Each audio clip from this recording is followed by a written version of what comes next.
Committee will come to order. I'd like to welcome everyone to the Senate Budget Committee this morning. Our witness today is Secretary of Energy Steven Chu, and our focus will be on the energy budget. Secretary Chu has done, in my judgment, an excellent job leading the Energy Department. We are very lucky to have someone of his capability and character leading that agency at this time, and we are pleased that he could join us and look forward to his testimony. I believe the two biggest challenges facing the country right now are the rising federal debt and our dependence on foreign sources of energy. We simply will not be able to remain globally competitive if we fail to address both of these challenges. Our competitors in Asia and Europe are moving quickly to develop and adopt alternative and clean energy technologies. These technologies will be among the biggest industries in the world in the years ahead. We cannot afford to fall behind. The United States should be a leader, not a follower, on energy issues. So even as we look to cut spending to bring down the deficit, something that we must do, we also need to ensure that energy remains a priority. We need to focus resources on energy programs that promote clean energy and energy efficiency and that encourage private sector innovation and the adoption of new technologies. And we need to ensure that every dollar we spend on energy is spent wisely. The fact is we are dangerously dependent on foreign oil. In 1985, we imported only 27% of our petroleum. We now import over 60%. As a result, we are increasingly vulnerable to oil supply disruptions and instability in other parts of the world. The events of recent weeks have demonstrated just how much this dependence can impact our economy, as turmoil in North Africa and the Middle East has led to a spike in gas prices and fluctuations in other markets. This addiction to foreign oil is also a threat to our national security. Many of the countries from which we import petroleum are unstable or in unfriendly regions, and many are becoming more unstable by the day or risk being affected by unrest in neighboring countries. Here is a list of the top 10 countries exporting petroleum to the United States in 2010 and the number of barrels we import from those countries in a single day. You can see that we have large quantities of oil from countries like Saudi Arabia, Nigeria, Venezuela, Algeria, Iraq, Angola, and Colombia. At the same time, we're losing ground in the race to develop the clean energy resources of the future.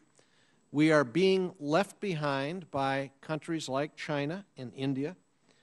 Here is a New York Times article from earlier this year about how the third largest manufacturer of solar panels in the United States has packed up, moved its operations, and hundreds of skilled jobs to China. According to the article, the company moved because China provided, quote, much higher government support. That is troubling. We need to keep those jobs here in America.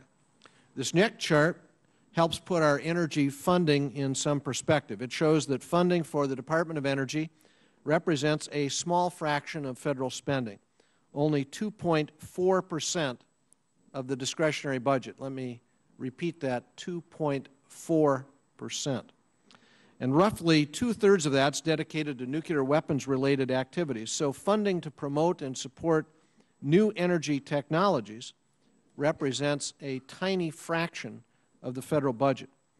But we also spend between $8 and $10 billion a year on energy through the tax code by providing certain energy tax incentives and credits. The largest of these include oil and gas tax incentives, coal tax incentives, a renewable energy production tax credit, and an energy-efficient home improvements tax credit. Those are the four big expenditure items in the tax code.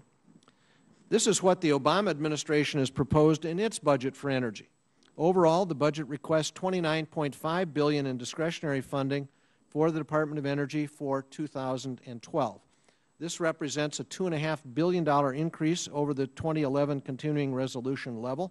Among other things, the President's budget would increase support for clean energy alternatives such as solar, biomass, wind, and geothermal, advance development of low-carbon coal technologies, invest in the nation's transmission infrastructure to improve energy efficiency and reliability, something that we clearly need, and increase support for basic research and science.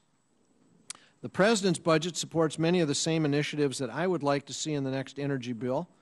I believe the next energy bill needs to invest in clean sources of electricity, boost energy efficiency in homes and buildings, help reduce our dependence on foreign oil by developing advanced vehicles and promoting alternative fuels, and by increasing domestic oil and gas production. I believe we have got to have a balanced plan. I was part of the group of 10, 5 Democrats, 5 Republicans, that proposed a far-reaching, balanced plan to reduce our dependence on foreign energy, including increasing domestic production of oil and gas, clean coal technology, advanced battery technology, a move to use natural gas in our bus and truck fleets, incentives for nuclear plants. We already have over 100 nuclear plants in this country. We're going to have more if we are going to dramatically reduce our dependence on foreign energy. At least that's my belief. I look forward to working with my colleagues on both sides of the aisle on energy legislation this year. I believe it is absolutely a critical priority. It cannot be allowed to slip another year.